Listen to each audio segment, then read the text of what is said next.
Hey guys, what's up? It's me, Thomas. Today we're back here with the Green Scorpion with the second to last of the Monster Month. Well, the first one anyway. Today we got top 10 video game werewolves. Yep. Howling at the moon, baby. So I think what we're going to do here is basically they got to be human first, then become a werewolf. Because if you know mythology, werewolves are usually humans that, well, act like wolves.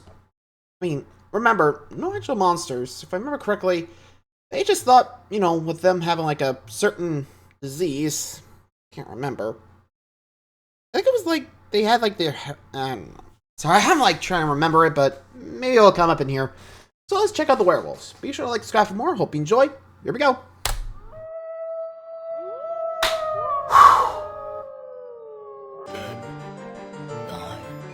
Let's go.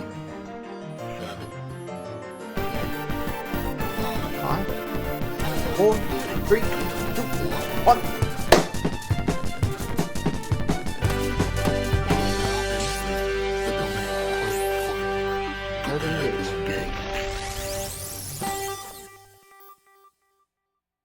Let's go.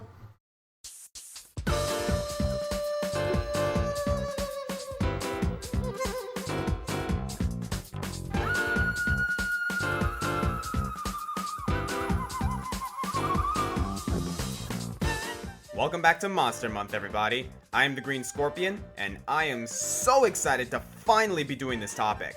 Werewolves have always fascinated me, and not just because wolves are one of my favorite animals. From the animalistic behaviors to the potential balance of power and tragedy, they can be the subject of a character duality interesting enough to carry its own story. The history of werewolves follows a similar track to vampires. Born in ancient Greece, perpetuated in medieval times, and domesticated into our culture by a 1940s film. In this case, the Greek figure is Lycaon, king of Arcadia, who was transformed into a wolf for tricking Zeus. The term lycanthropy was then used both as a clinical term for people who thought they were wolves, and for the mythical illness that created a werewolf. The legends were popular enough to migrate around the world, and in regions without indigenous wolves, lycanthropes were said to take the forms of tigers, apes, and even bears. As wolves were seen as a symbol for the devil, suspicious ne'er-do-wells were tried as werewolves in the Dark Ages. And 1941's The Wolfman cemented our idea of a werewolf as someone who unwillingly shifts between human and wolf, or sometimes a therianthropic mix of the two. So werewolves can be a lot of things. It can be a natural ability in a race native to some fantasy world. It can be a person with some type of condition who either embraces or avoids their wild side.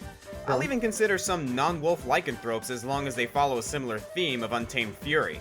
They can also take the Old English literally and just be a human-dog hybrid, but they can't just be anthropomorphic like Wolf O'Donnell, or dire wolves like Sith.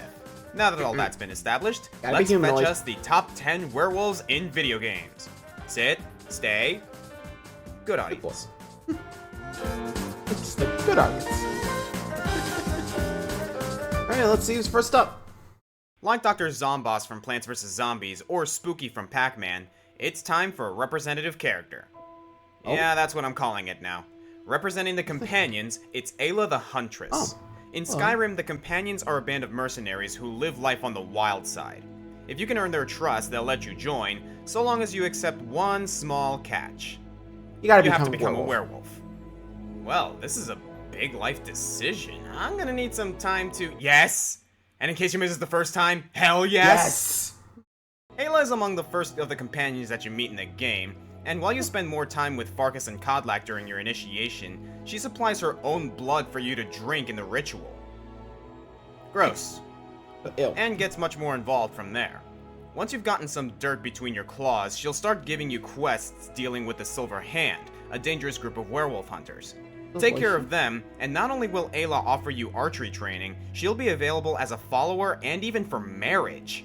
Ayla proves to be one of the coolest partners to have on a quest. She's not great with armor or shields, which is weird because you have to retrieve a shield for her in an early quest, but she's a great archer, so it's nice to see her be useful in human form too. She even helps you perk up your werewolf form by finding the totems of Hirstein, and this includes detecting life, howling fear into the enemy, and summoning freaking spirit wolves. Plus, she's a really chill partner. You can steal goods or attack the innocent and she's totally cool with it. I mean, werewolves, right? She'll even stick by you if you somehow cure your lycanthropy, and will offer to give it back whenever you want it. She's not judging you, you just do your thing and she'll do hers. Even if she's not traveling with you, she can eventually join the Blades and graduate to hunting dragons. She doesn't do a ton of werewolfing herself, but there are few people I'd rather have on the hunt, so long as there's not too much rabble. She hates that. Ysgramor himself wouldn't have the patience to deal with all the rabble around here. Hey, works, right? Oh look, Shining Force, that other turn-based strategy RPG. While I much prefer Fire Emblem for perfecting the formula, in the early 90s, Shining Force was all we had in the US, and you know what? It holds up pretty well. Maybe it's because I'm so used to Fire Emblem, but the world of this game is really Kinda out looks there, like Fire Emblem including in a the way. use of races.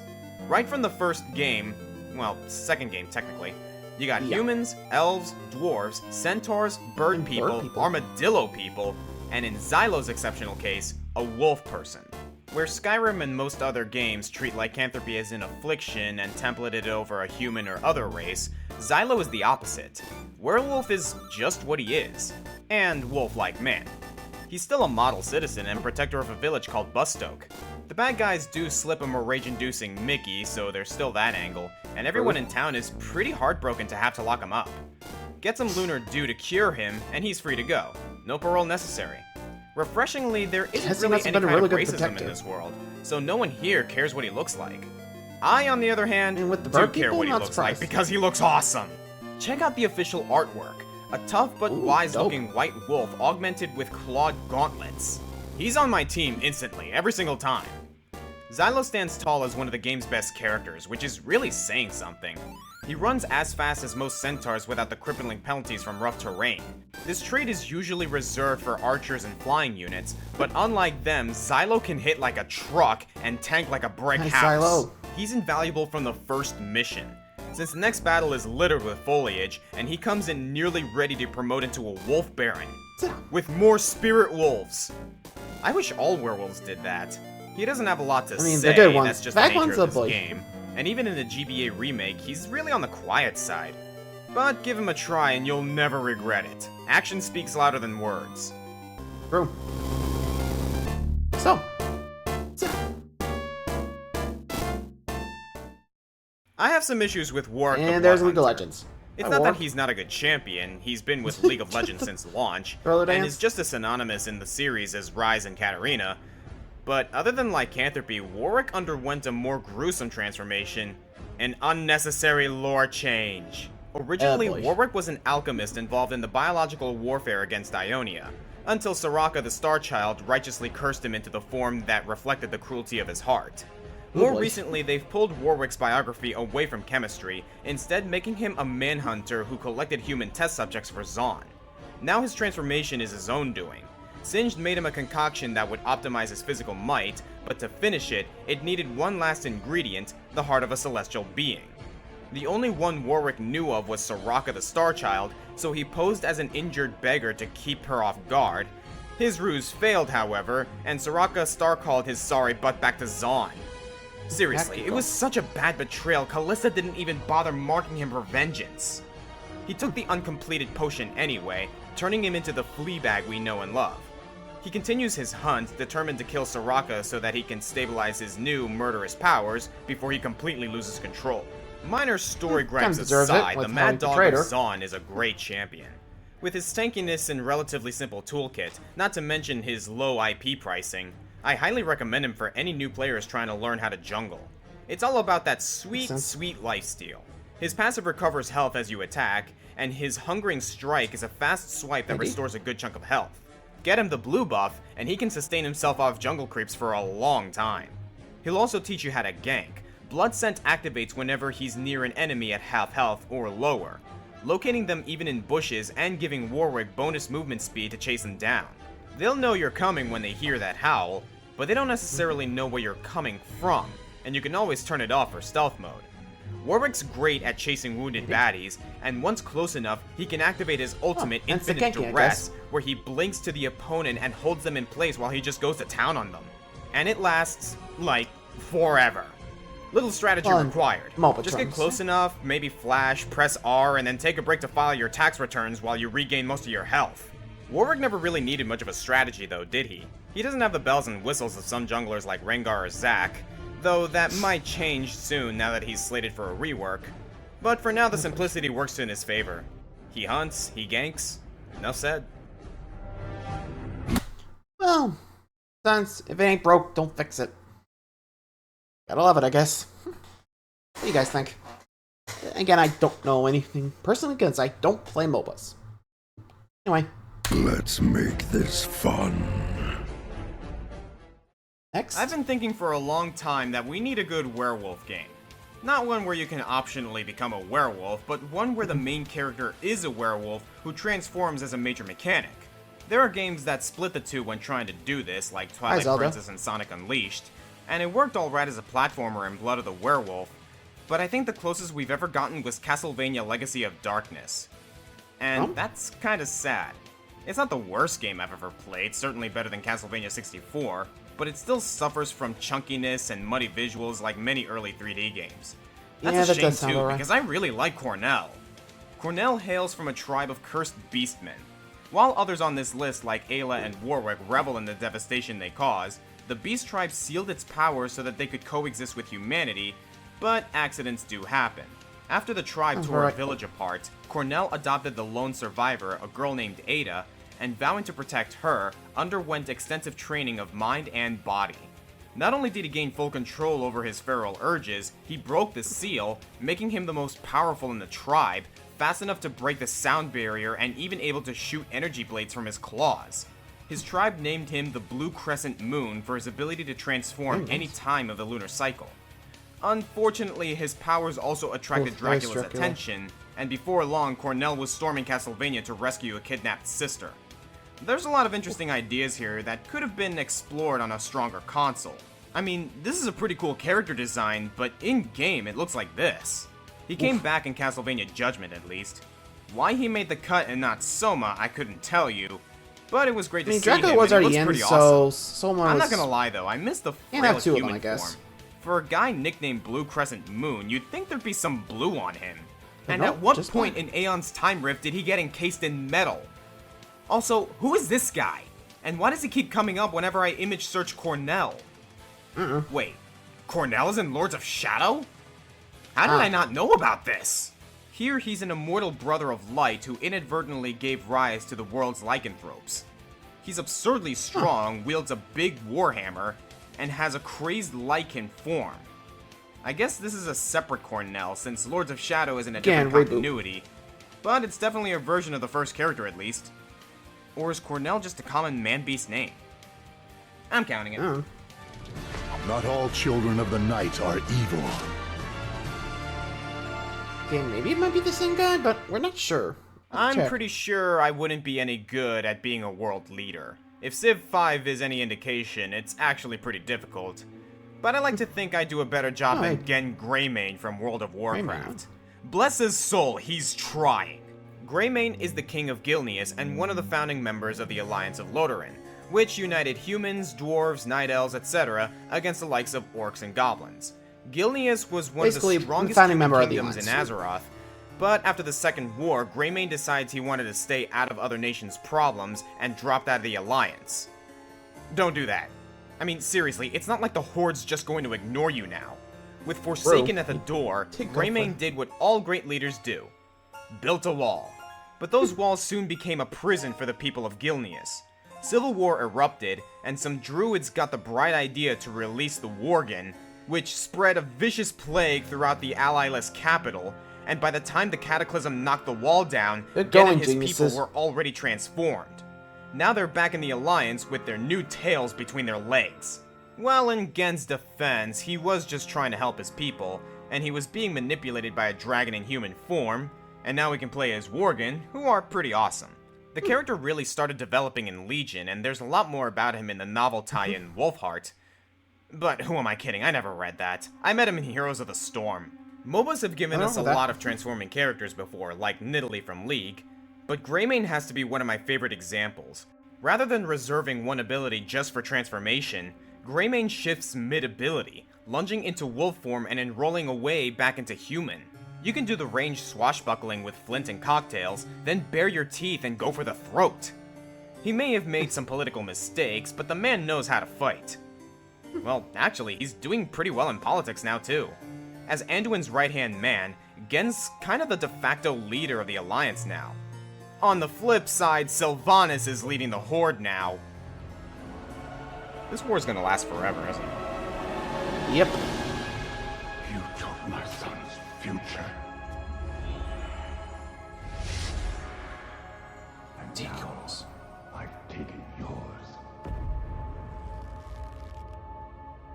And it goes to show you, Lion's Horde probably will never get along. At least in lore. Welcome to Bloodborne. Now die. Look at the Bloodborne. Like Now Dark die. Souls before it, Bloodborne is a trial of That's frustration Souls-like and for ya. torment. How tough is it? They don't even let you through the door until you beat Father Gascoigne, a hunter with strength and experience far surpassing yours. You can tell there's a lot of history with this guy. The cleric came to Yharnam to combat the malevolent plague that's corrupted its citizens. He has a long career purging the streets of monsters and maniacs, and he will even help you in the starting area if you want. But as is the fate with all hunters, he eventually succumbs to the bloodlust and becomes part of the problem. He seemed like a righteous man, though. Can we reason with him? Well, considering you find him pulling an axe Again, out of it's his own Bloodborne. wife, You expect anything less? probably not. If you weren't sure whether or not you'd like this game, this is where you're gonna find out. Gascoigne sets the tone of the game perfectly, both in atmosphere and challenge. The requirements of this fight, learning his patterns and sneaking in your own attacks, are the same you'll be using for the rest of the game, and he's And the made franchise. countless players rage quit before they could even sink any deeper into Bloodborne. He puts all cards on the table. This game is hard. You'll get through the first phases of the fight pretty easily, and the second soon after, but get him down to a third of his health and... Heads up. Yep, there it And is. the wolf is out. Werewolf. So not only do you get to fight a turned hunter, you fight a big ol' monster, which are the two main kinds of bosses you'll be dealing with for the next 10 hours. You can even make the fight a bit easier by finding his quarantined daughter, who gives you his wife's music box. Playing the music box in the first two phases can temporarily stun him, but abusing it might make him transform prematurely, and you don't want that. And don't think for a Strategize, second that just otherwise because he's you're gonna bigger, get the game will slow stomped him on. down. Oh no, there's no lumbering going on here. If anything, he's gotten faster. He doesn't waste time telegraphing his attacks, he's just up in your face the whole time. The Soulsborne series is known for its hidden, hard to uncover lore, but I don't need a single scrap of story to empathize with this guy, even if he is just rude and murderous. He's just a withered hero turned wild, the rage-quit gatekeeper sitting atop his throne of busted controllers. Beyond him lies And madness, that's Bloodborne and and Souls. the only way forward Bloodborne for a reason. is to get good. Yep.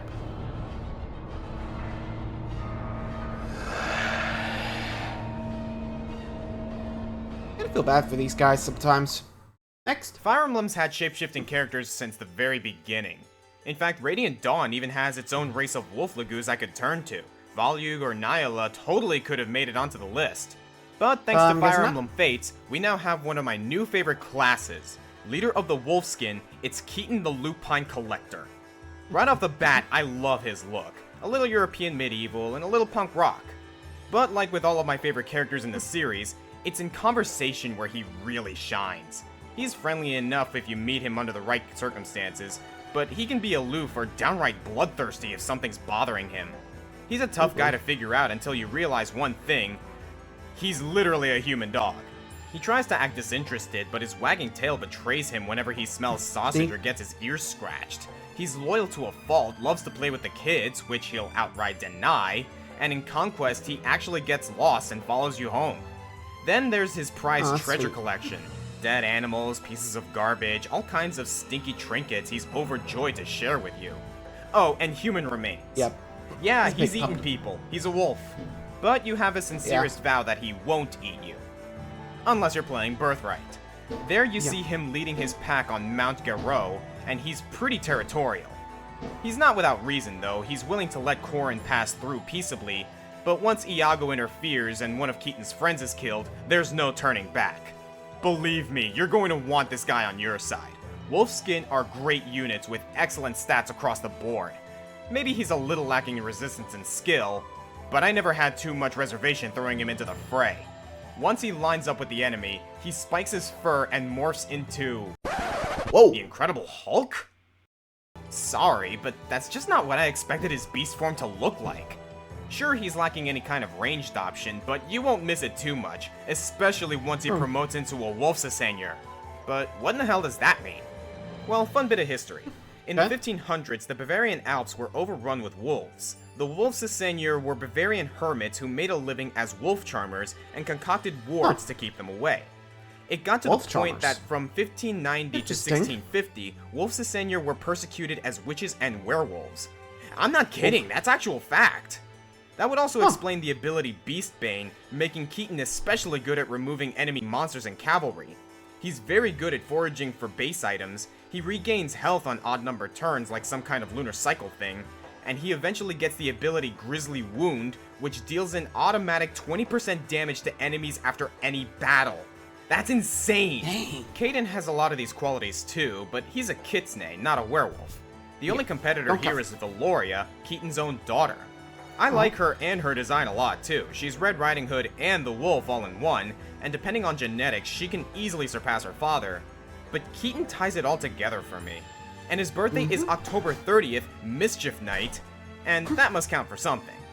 As for the Incredible Hulk form, it's weird, but if I was a Hoshidan, I wouldn't want one of those bounding towards me. As if I needed another reason to prefer Conquest. Yeah, no kidding, cuz heads up. It's harsh, like what happened with Fates. I mean, a lot of people dunk on it for like the lack of story, but we do get a lot of characters from them. You know, I don't think people actually like once they get there, but other than that, let's see what happens. What do you guys think? You guys a fan of Fates, or have you played it? Honestly, I haven't played it in a while, so I don't know how I feel about the game, so... Anyway, down to the final three, though I did not know about the Wolf Charmers. That's pretty interesting. Anyway, final three, let's go. Just in time for dinner. Shit. God. Fresh meat. So it's mid-August. I decide I'll finally give Darkest Dungeon a try. Seems pretty neat. Next thing I know, I've sunk 80 hours into the game. Jeez.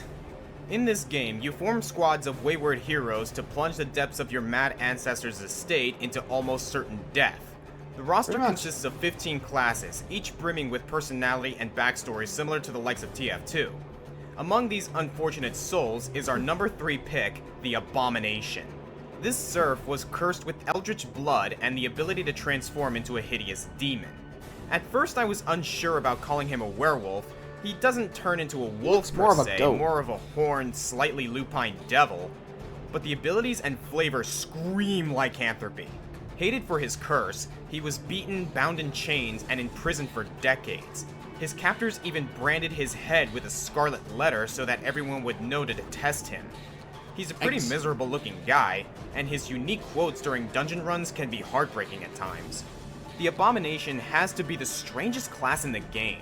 Most characters have 7 combat skills, from which they can have only 4 equipped, but you won't have to make that choice with him. He carries his entire loadout at all times, with the ability to transform, and 3 skills for each of his forms. In Beast form, his already impressive stats are boosted, making him one of the game's heaviest hitters. He can rake multiple opponents, or use his headbutt to disrupt the enemy's formation and bring targets to the forefront. And his human form has its uses too. He can swing his chains to stun enemies, and he has this strange ability to spit bile at multiple enemies to inflict blight, making him a great partner for the Plague Doctor. You'll want to keep him in human form when you can, however. When in monster form, the Abomination spreads massive amounts of stress on himself and his party members, and believe me, you don't want that stress building up. You'd think that'd be enough of a drawback, I think in the but there's game, an even more absurd enough stress quality. is you're like, I can't That thing about him being ostracized by society go. isn't just for backstory. Religious characters absolutely refuse to travel in a party with him. That means you can't use the Crusader, the Leper, and worst of all, the Vestal, the best healer in the game. There's no one else in the game with this problem. These guys have no qualms working with grave robbers and occultists, but the Abomination just can't be trusted. Jerks! His self-defeating dialogue doesn't help either. Whether or not it's worth it is up to you, but either way, you'll definitely feel the entirety of his confliction. Personally, traveling without a white mage makes me kind of nervous, but he's so freaking worth it! I can't even explain it. It's the best feeling in the world. Honestly. A victory. Perhaps the turning point. Never know. So you've decided to use your feral curse for good. That's great. But Okay. how are you going to suppress those rabid tendencies? You can mercilessly kill the bad guys until the bloodlust consumes you. You can bottle it up until a monster encounter eventually sends you into cardiac arrest. Or you can meditate until Dracula comes by to take your powers. Then there's John Talbane, who was born a Darkstalkers. werewolf and relieved stress by taking up Kung Fu. Seriously, Yeah, a Kung best Fu coping werewolf. method I've seen. The benefits of martial arts aren't just physical, they foster mental and spiritual improvement. And how many werewolf Bruce Lees have you seen? With most A lot. lycanthropes, giving them wolf powers is usually enough. Their human halves might have different tools, but for the most part their beast forms just rely on teeth, claws, and brute strength. Talbane certainly not has the biting Talbane. and scratching down, but also mixes in a surprising amount of technique. Fast flying kicks let him change direction mid-air. He can even channel his ki into a giant wolf-headed projectile. Oh hey, Spirit Wolves came back. And he'll even bust out nunchucks from time to time. What the? A werewolf with nunchucks. nunchucks. Sold. But Why is he weapons not don't number make one? the Wolfman. After all, Brad Fang from Contra has a machine gun arm, and he didn't even make the list. His father's Marai blood cursed him into a killing machine, but Talbane refused this destiny and has spent his entire life proving that he and other Darkstalkers could fit into society. Ever since his first transformation in his home country of England, he's faced discrimination, but he never let it embitter him, and instead fought to protect those who feared him. Even if society as a whole never accepted him, he's a hit with the kids. During his adventures in Magigan, he conquered his bloodline by taking on Dark Talbane, the very embodiment of his own dark essence. And though he's certainly capable of ripping your face off, he also has the He prefers gentility not to to. care for his 2 adopted children. There's a lot of great foster care in the werewolf community, apparently. Combined with the novelty of his martial arts, Talbane is what comes to mind when I think werewolf.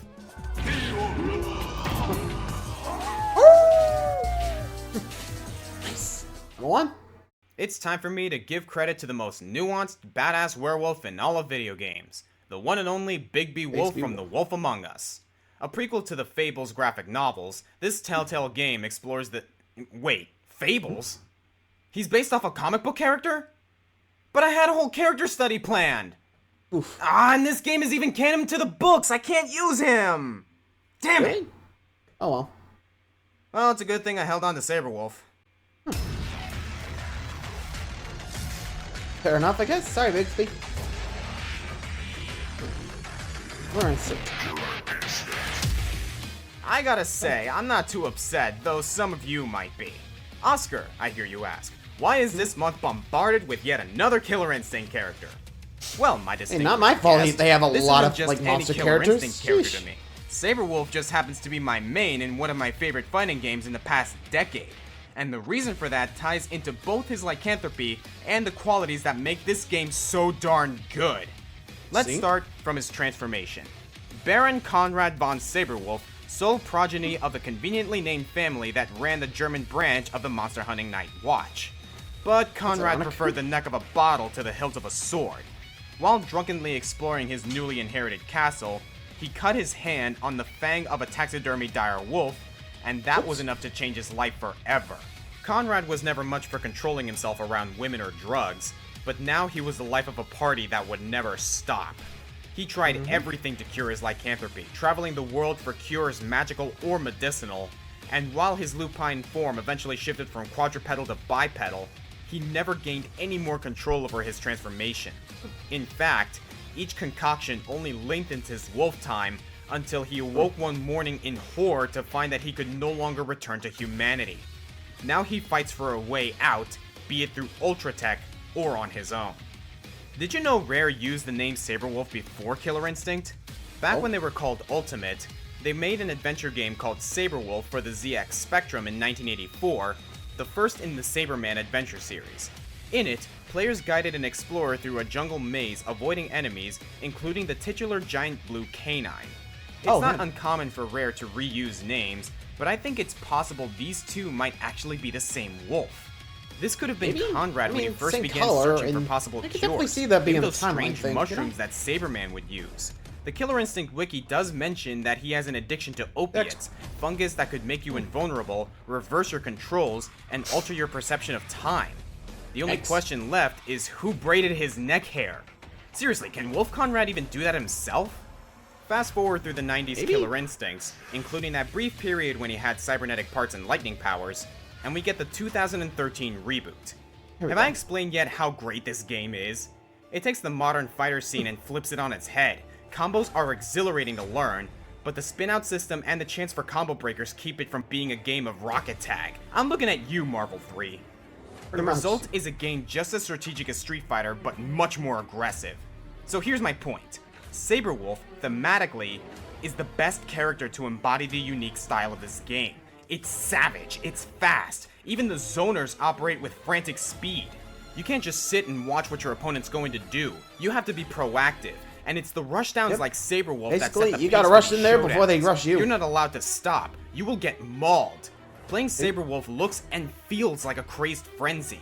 You just have to go in with everything you've got, relying mostly on muscle memory to thrash with at how them, many hits you but guys still do? keeping that 10% of your human brain running to throw in mix-ups and avoid being countered. Light, medium, heavy, standing straight or dropping to the ground to bite at their feet. Don't let Glacius create distance. Don't let Agano set up. Get in there and finish your prey. Jago had to hone his ninja skills, Fulgor was built for success, but Saberwolf, more than anyone else, fights by his own killer instincts. He is the truest proponent of the game, and what a fantastic game it is. I'm the Green Scorpion, and if one character can exemplify and influence a game's mechanics this superbly, you know I'm going to throw him a bone. Thank you guys for watching, and I'll see you next week for the finale of Monster Month. Saberwolf, take us away. Take it away.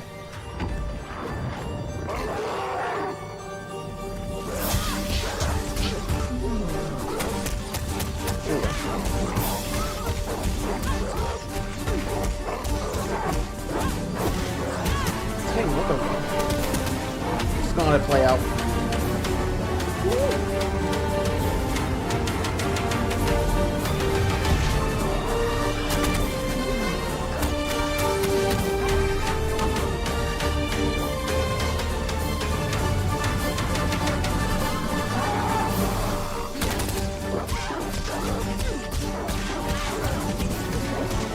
Look at that. Look how many hits you can do. Really shows off your mastery here.